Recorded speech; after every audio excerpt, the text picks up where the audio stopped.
Yama Warami Willimbimbi Warami Midiga Warami Daruga Nura Warami Walameta Warami Wanura Walametical. We welcome you on behalf of the ancestors, and we acknowledge all of the elders past and present. We acknowledge all Aboriginal nations of Australia. We walk together on this land, and we pay respects to the traditional owners and those who have walked before us. We acknowledge the land's history, yesterday's, today's, and tomorrow's. The land speaks of the Darug and their dreaming. We can still feel, hear, and see the ancient songlines across this beautiful campus. This land has held many gatherings for centuries, since the Darug's first sunrise some 60,000 years ago. We belong to the land. We are many nations, many people, coming together, looking after this country and respecting each other. We stand here together at Macquarie on sacred ground. As the Wallamai navigate the mangroves and find their pathways, so shall you here at Macquarie. Warami, welcome to Wallamata Juju Goyanu.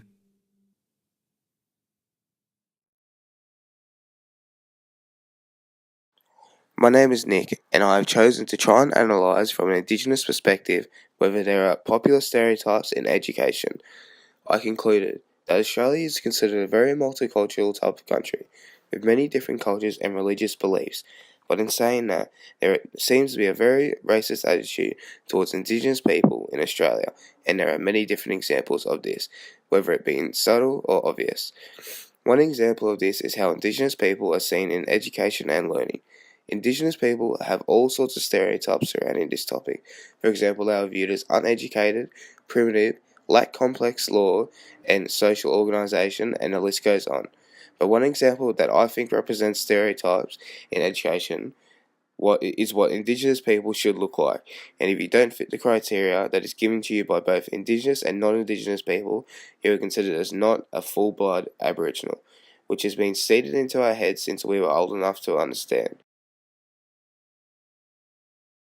My name is Lizzy, and I explored the topic of racism and the question, are there popular stereotypes in regards to the practice of education and learning?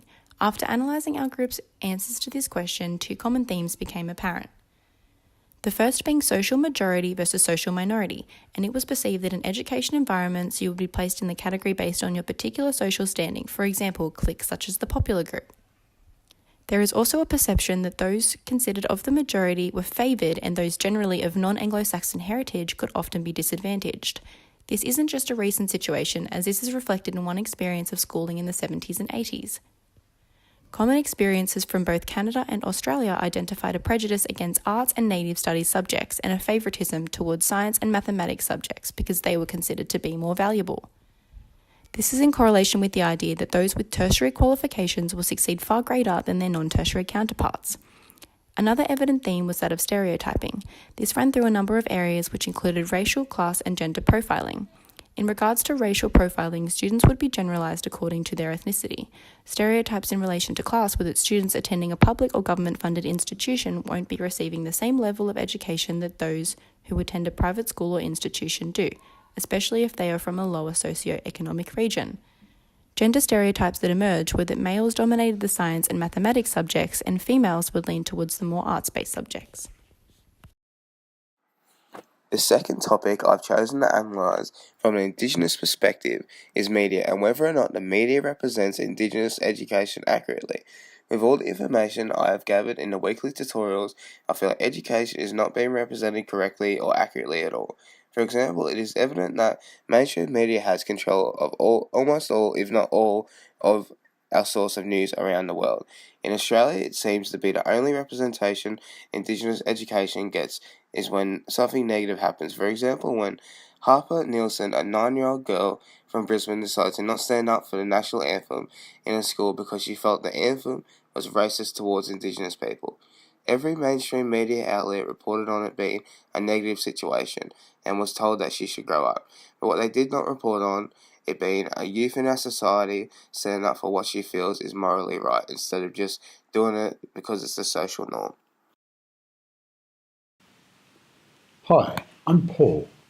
The question I've attempted to investigate from a non-Indigenous perspective is whether the media accurately reports, represents, or acknowledges the practice of education and learning. Our sample group include people with very recent high school experiences and also from 4 decades ago. It considers perspectives from different countries as well as private, public, and alternative education types. As a whole, our group experienced a similarity of perception and agreed that the media does not report on education and learning as accurately as it should. One example from Canada shows how a phone company used social media to report on mental health services for students that it did not effectively provide. In Australia, negative messages are more clearly communicated than their positive alternatives. Private education is sold to the masses as the ultimate in education, but in reality, other systems possess other kinds of strengths. And across the passage of years, the messages are seen as less than accurate and likely serving the viewpoint of special interest groups like politicians. In all, our group believes the code of ethics which journalistic integrity requires should be adhered to, but overall is not. Colonisation has changed the lives of all Indigenous peoples since the arrival in 1788 of the first fleet of British ships in Sydney, New South Wales, whether it was being taken away from their families or having their culture stripped from them. The practice of learning colonisation educationally has developed over time. Even the everyday discourse of how individuals are referring to colonisation is starting to change. Malcolm Turnbull stated that the topic of colonisation could fairly be referred to as invasion in a press conference last year. Experiencing 3 different forms of education helped me to understand the value Australian culture puts on the subject of colonisation and how education can socially construct an image of this controversial topic of Australian history. The Steiner school system did not stress enough the importance of the topic of colonisation, leaving me a little disadvantaged on the development of my cultural acceptability. It wasn't until private school that I started to gain a structured intellect on the topic. I could still feel that it was a rather uncomfortable for Caucasian teachers to talk about, that the shame was so thick in the air you could cut it with a knife. It is very much a tippy-toed around subject among Caucasian Australians within the education system as teachers. On this topic, they will sugarcoat the topic for students so that they do not scare them of the unjust and violent crimes white Australia was built from. Some of the similarities and differences found were similarities that people see it's an important subject at school to understand educationally on the benefit of historical subjects, and also Nicholas states that colonisation has affected education and learning in a way that is never going to be redeemed and never redeeming, protecting for how traditions and learning once was for Aboriginal and Torres Strait Islander people. Some of the differences were also understanding how post-colonial cultures can be a positive thing in terms of the multiculturalism aspect of community growth within migrant areas. Speaking on behalf of Dana, Canadian colonisation. In Canada, how history is taught changes as students get older. In Year 3, Dana remembers learning about pioneers and First Nations like they were equals, working together and fighting alongside each other. We had an event where we dressed up like pioneers for a day, and at the end of the unit to illustrate our pride in Canadian culture. In retrospect, I can see the problematic nature in what our curriculum was teaching us about one perspective of Canadian history. However, the idea of colonisers and First Nations being equal cannot be accurate, since funding in Indigenous schools has always been significantly lower than non-Indigenous schools across the country. In 2016, Prime Minister Trudeau promised a funding bonus of $2.6 billion for schools on reserves across 5 years, but has not yet come through with this promise. Because of the disparity in funding, Indigenous schools are unable to afford science labs or Indigenous language programs. Just to name a few things, there is also a noticeable gap in academic achievement between Indigenous and non-Indigenous students.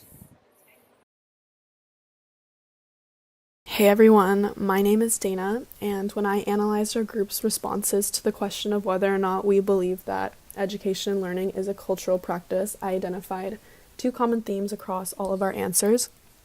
The first one broadly being cultural identity. We all agree that attaining some extent of education is important and typically mandated by the government to a certain extent. The growing value placed on educational attainment can be reflected by the push for women in scholarly circles in the Middle East by activists such as Malala Yousafzai. One's perspective of the world is influenced by what they learn in school, and people tend to find a sense of belonging in social groups and workplaces with others who hold similar viewpoints. So education is thus a part of one's cultural identity. The second common theme I found across our responses was variation across societies and social groups. One's educational experience is dependent on many variables, some of which being where they live, the culture they're immersed in, the values they were brought up on by their families, and the school itself that they attend.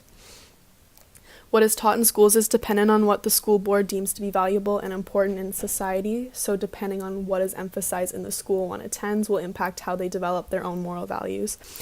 So that could be religion, that could be arts, that could be politics. They all, depending on what is emphasized, really create variation in how a student sees the world. As a third point, different from the rest of the group, I'm a Canadian exchange student, and I wanted to draw a quick comparison to an aspect of Canadian history that has had a profound impact on the identity of Canadian Indigenous communities across the country, and that is the broad concept of residential schools. These are schools that were opened in the late 1800s and were used as a strategy to assimilate First Nations kids into Christian Canadian society, through a process of basically being taken out of the custody of their families and communities and placed in the custody of Christian missionaries, typically thousands of kilometers away from their homes. Abuse beyond measure was perpetrated and perpetuated by the Canadian government against these kids, the effects of which have resulted in loss of language, culture, family ties, and has also resulted in chronic and intergenerational mental illness and post-traumatic stress. So crudely speaking, the government mandating the attendance of Aboriginal kids in these schools also demonstrates the cultural value placed on Western education in Western colonial societies. The last of these schools wasn't closed until 1996, and there was no formal apology until 2008 by former Prime Minister Stephen Harper. Thank you for listening.